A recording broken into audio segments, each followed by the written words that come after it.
ارحا نام رکھنا کیسا ہے؟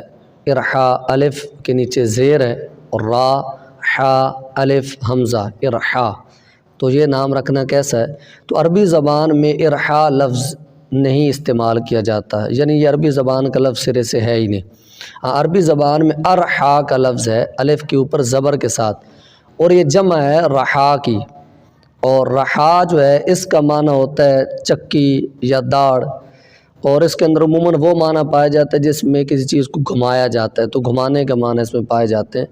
تو یہ جتنے اس کے معنی ہیں ارحا کے، یہ سارے کے سارے معنی جو ہیں یہ کسی کا نام رکھنے کے لحاظ سے مناسب نہیں ہے۔ کسی کا نام آپ ارحا رکھتے ہیں تو اس کا مطلب یہ ہے کہ داڑیں، کیونکہ ارحا رحا کی جمع ہے تو اس کا مطلب ہو جائے گا داڑیں یا چکیاں یا گھمانے والی چیزیں، تو یہ نام کسی بھی لحاظ سے مناسب نہیں ہے، لہٰذا یہ نام نہیں رکھنا چاہیے۔